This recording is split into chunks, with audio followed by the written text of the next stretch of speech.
Hello, I'm James Teal, and I'll be doing a presentation on the minimum wage, whether it needs to be increased or whether it doesn't. You've got pros and cons of it, obviously. So we'll just go over, should it be increased and why? Okay, obviously it'll allow for those that are living in poverty to be able to afford more things. They'll be able to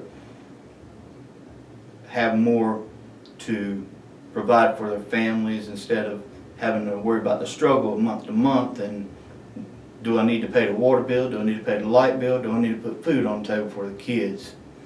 Or, right now you've also got a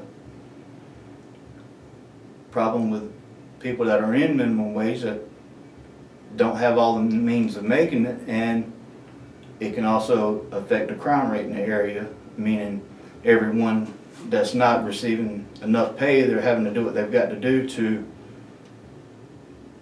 offset what they're not making. So increasing the wage can help,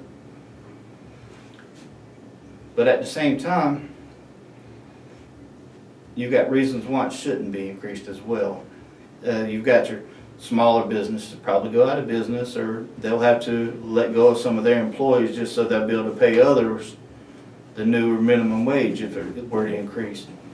Your larger corporations will probably end up reducing the benefits in which they are currently giving their employees. So then, as we were here in college or whatnot, you've got high school students that they see a minimum wage increase, they'll want to quit school and go out and join the workforce, which will not be a good thing for the education system. And local markets, whatever, may take advantage of it and say, well, everyone got an increase in pay. Well, let's raise the price of all the products that we have or the services that we're providing for everyone. And we have a chart here that shows roughly 77.5 million workers in the workforce today.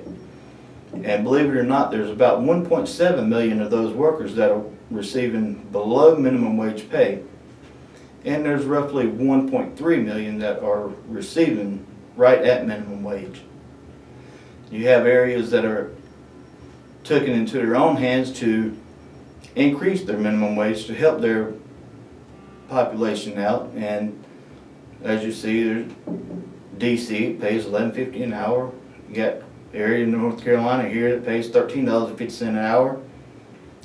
California $10.50. New York $9.70 an hour. So the areas are trying to do some things to help and bring up the minimum wage themselves. And with the situation of what do they go off of with these areas, if the area minimum wage is higher than the federal set minimum wage, they'll automatically entitled to the higher of the two.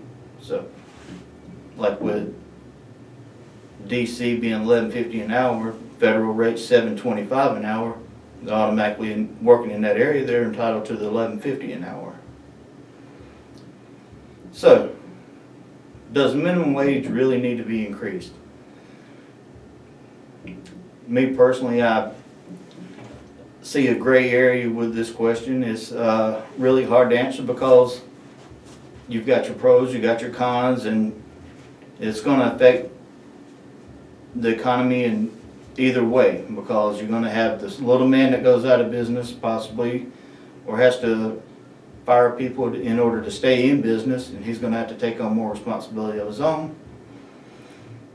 And it'll increase your high school dropouts. So, but at the same time, do people need to live in poverty? No, they don't. I see it as, my conclusion is everyone needs to do what they can do to try and set their own fate for themselves. Thank you.